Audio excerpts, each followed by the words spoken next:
If anyone in this chamber thinks that they would like to see Russia get a free pass to take over countries that they don't like, that they are comfortable with the message that that sends to China, I'd like them to stand up and say that. I cannot believe that it is partisan to actually stand up to Russia, that the party of Ronald Reagan, my goodness, is more willing to do the bidding of Vladimir Putin. But we have to get that done. We have to provide aid to Israel. There's no question, given the horrific attacks on October 7th, that we have to provide that. And we also, and I say this as someone who represents the largest Palestinian community in Illinois, we have got to make sure that we provide humanitarian assistance to Gaza, because the vast majority of the people who live in Gaza are not members of Hamas, are not terrorists, are caught up in this horrible tragedy.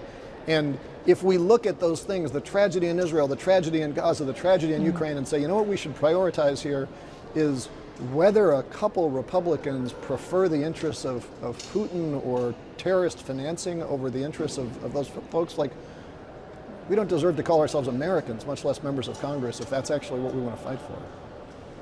Well, Congressman, let's address that terrorist financing point a bit more, because you were one of the signatories on a letter that was signed by more than 100 members of both the House and the Senate to Treasury and Jake Sullivan, talking about Hamas and the financing of terrorist organizations through crypto. What exactly is it that you would like to see done here, knowing that a lot of terrorism and other illicit activity is financed with U.S. dollars? Well, first off, and I know you guys probably can't say this, but I want to give a huge shout out to Bloomberg reporter Zeke Fox, who's, I think, written one of the best books out there on understanding the crypto ecosystem. So I would give a book recommendation here for his book number go up. He's the best. We'll pass that along. Yes, please do.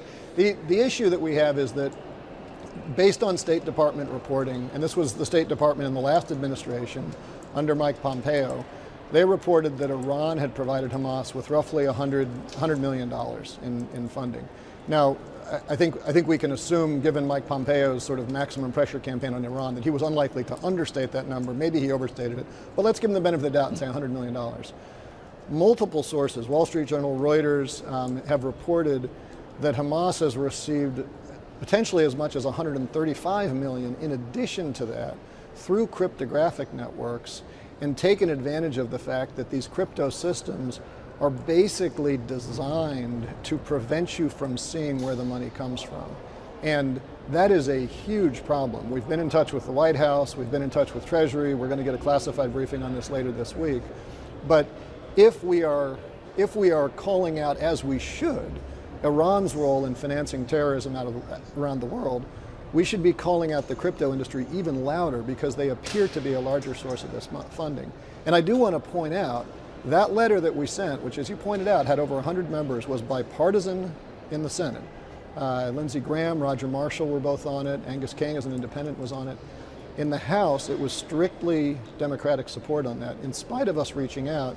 And a big part of that reason is because Tom Emmer, who we were mentioning before, actually introduced and passed a bill through the Financial Services Committee to prevent our financial regulators from going after money transfers if they are done in cryptographic networks.